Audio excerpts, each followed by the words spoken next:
Bringing the January 11th, 2016 Personnel and Finance meeting to order. Need an approval of our agenda as presented. So, have a motion and support. All in favor indicate by saying aye. Aye. Those opposed the same. Passes unanimously. We'll move on to item 3, public comment. You look a little short on public today. Item 4 will be the minutes from our 2015 December 7th meeting. If they're in order, need approval.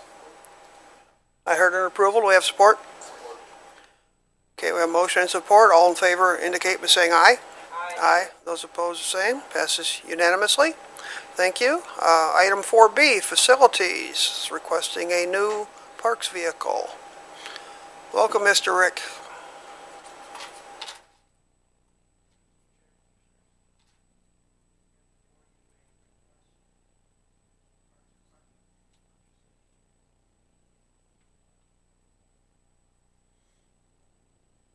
Any questions, discussion, or are we? Yes, sir. Commissioner Elwell.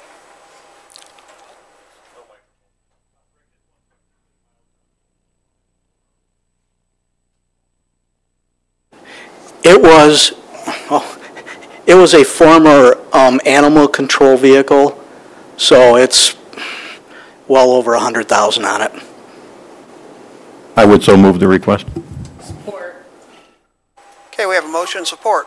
All in favor indicate by saying aye. Aye. Those opposed the same. Thank you. This is through my deal. For the record, it's through my deal. So, it is. Yeah. Thank you. You're welcome. You have your truck. Thank you. Next up, item 4C, Health Department. First reading on Health Department fee schedule. Welcome, good morning. Richard. Thank you.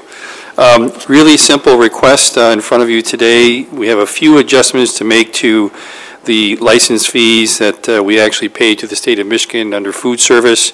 The overall net change, I suppose, is in the minus brackets. We only have one item that's increasing by $2 and everything else is adjusted down by $1.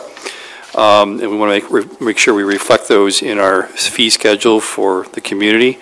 And also, we'd like to ask to have one particular fee that's been in our schedule for a number of years eliminated.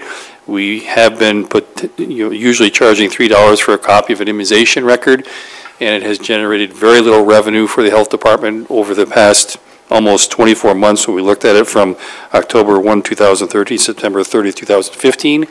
And it seems to be creating a bit of a barrier for people who are in the building and we're assessing their immunizations to require them to go down to the immunization clinic to get a copy of their record, which we should simply be providing to them. So we'd like to eliminate that fee. I'd move to send the first reading on to the full board. Support. We have a motion and support. I have a question. I think 4 out of the 5 of the fees are reductions. Yes, they are. There are reductions in the state portion of the fee that we paid them because the state is automatically indexed to inflation. So if inflation was less this last 12-month cycle than it was prior to that, they have to make a reduction downward. Okay, I was wondering. It seemed kind of strange. They don't usually go down. Be going backwards. Right.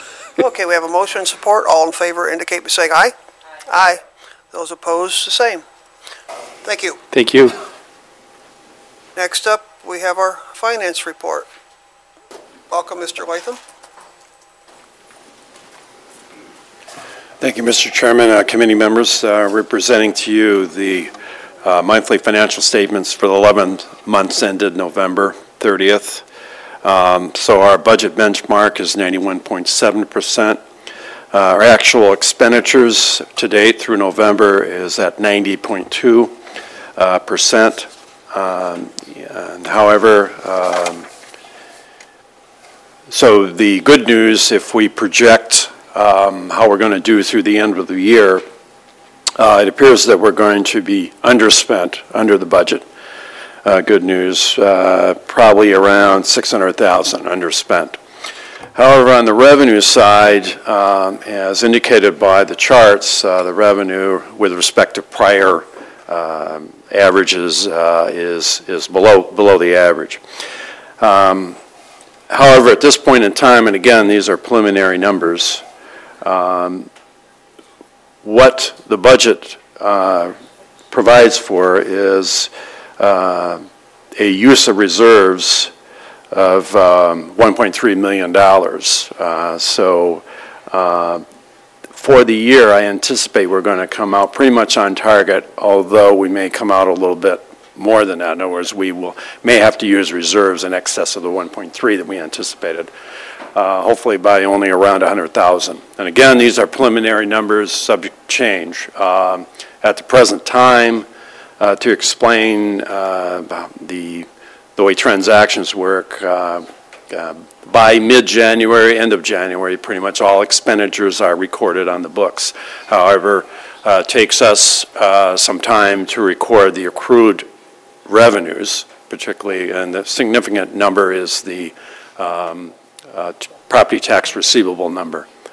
So once that's included, then we'll have a better sense of how we're going to do for the year. So be happy to answer any questions. Yes, sir. So Jim, where is if expenditures are down, they're going to be down at the end of the year, and revenues are down as well, is there one easy place to put your finger on for revenues? Property tax, is that what you're saying? No, in terms of revenues, property tax revenue, we anticipate that to come out pretty much on budget, and I think we budgeted a small increase each year, 1% is what I recall. Other revenues such as clerk's fees, transfer tax, document fees, and also the court costs, the fines and fees from district court are down from prior years and so forth. So that would account for the majority of the difference, the shortfall in the revenue.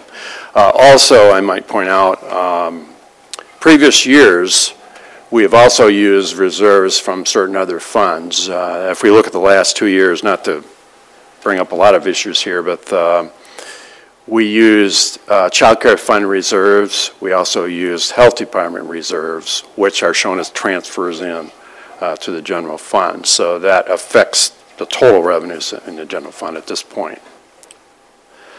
So hopefully that answers the question in terms of revenue. Any further questions for Mr. Latham? So we're doing fine? I was concerned. It looked like the revenue was down fairly significant compared to our coming in under budget as far as expenditures of 600,000. Looks like it was probably $1.5 million under. I wouldn't say it's that much. I would say the revenues, if roughly speaking, clerk register of deeds plus a district court is probably, I'm saying 600,000 to 700,000 less than what we anticipated. Now we've adjusted some of that through budget adjustments, but not all of that because we can't always anticipate that. What's reflected now and which makes it look worse, we do not have the property tax accrual, which could be $1.7, $1.8 million that we would have to record as a receivable and therefore increase our revenues for the year and so forth. But again, keep in mind, we anticipated using reserves of 1.3 anyway. How does this affect the already approved next year budget? Does it going to reflect an issue there? Perhaps we would have to look at the revenue side. Expenditure side, we're pretty much, because of the way we budget, we've accounted for the changes that you all discussed when you approved the 2016 budget. But in terms of revenue, we'd have to look at that to see, well, given the history of 2015, what changes do we have to make for 16? All right, thank you, sir. Appreciate your work. Sure. Next up, we have item 4E, the IT department. Is anybody here?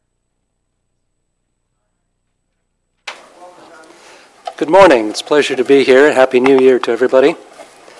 Before you is a request to accept a proposal from Civic Plus for website-related services.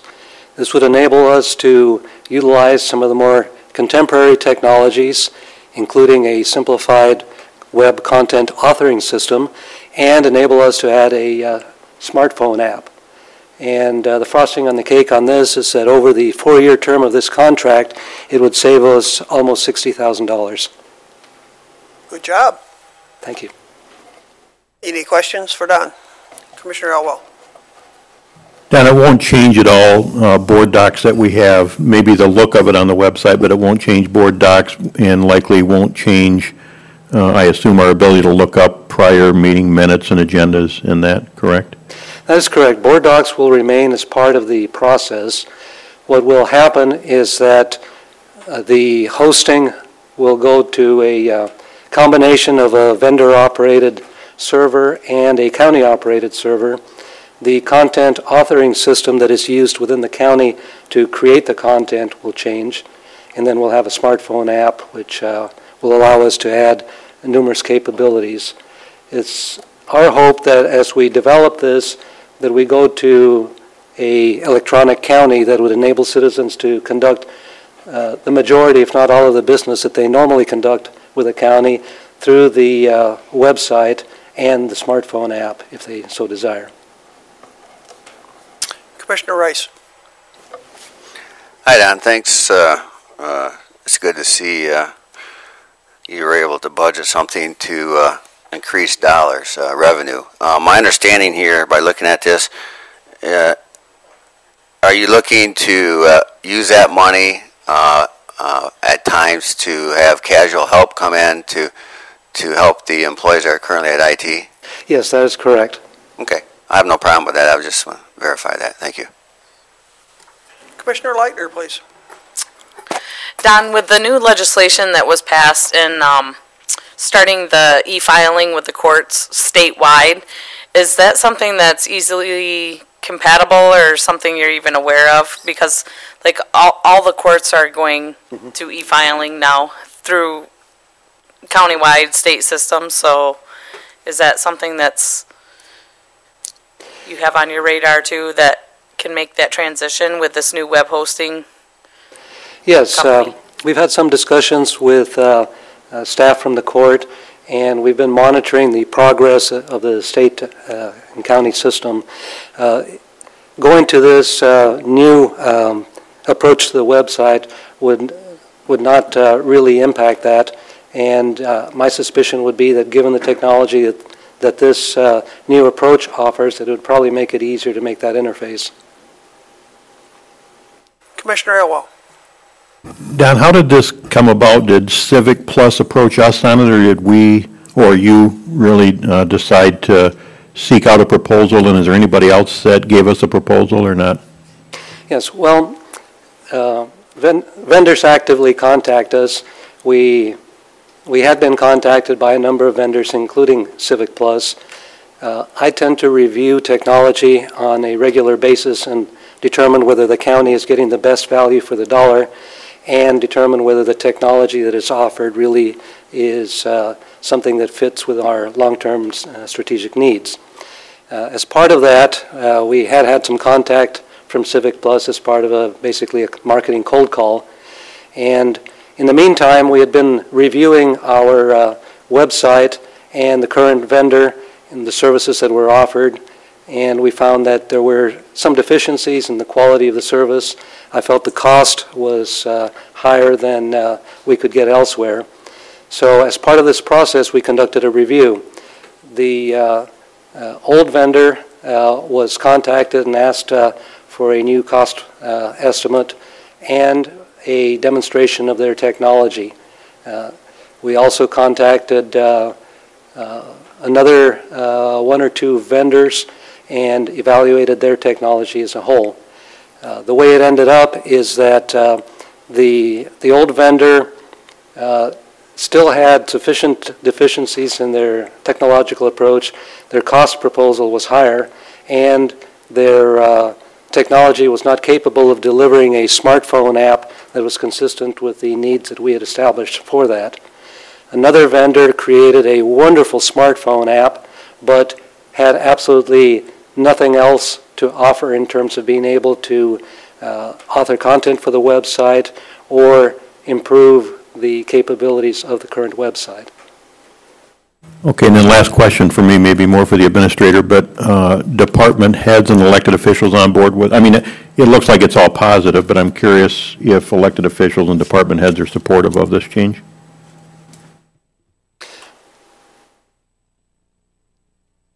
I don't recall discussing it with them. You know, what we're talking about here is our website and doing it more or less equal to or better than for less costs, really what it comes down to. The plan for the transition would be that the vendor would transition the content of the current website to the new format. I have had some informal conversations with some of the department heads and elected officials. The general consensus seems to be that they would like to have a better quality website that has more of the technological capabilities offered by this product. They'd also like to be able to expand capabilities to provide more interactivity with the citizen. The actual process when we move forward with this would be to involve stakeholders from the department heads and elected officials to help us drive the final delineation of required capabilities and to have a review of the proposed look and feel. Just one more question, if I can, I thought of. Ownership of the website or our web address, I would assume that's ours. I recall an issue with Region 2 Planning Commission several years ago where they tried to transition it and they found they didn't own it, somebody else did. So we still own that, and I assume with this agreement we will own everything, the product, the final product? That is correct. We will own the domain name. That remains with us. The content of the website is ours. The only thing within this agreement that would be owned by the vendor would be the software tools that they use for authoring, since that's their intellectual property. Any other questions or discussion? If I would not, move that we accept the proposal from Civic Plus and for web hosting. we have a motion and support. All in favor indicate by saying aye. Aye. Those opposed, the same. Motion passes unanimous. Thanks for your work. Thank you. Okay, we move on to item 5A, the claims. Motion and support to pay the claims. All in favor indicate by saying aye. Aye. And those opposed, the same. Passes unanimous. There are no other minutes to review. Our February reporting schedule is finance and the land bank so far. We'll go on now to second round of public comment. No public is here. Committee member comments. Thank you for your time, board. Meeting adjourned.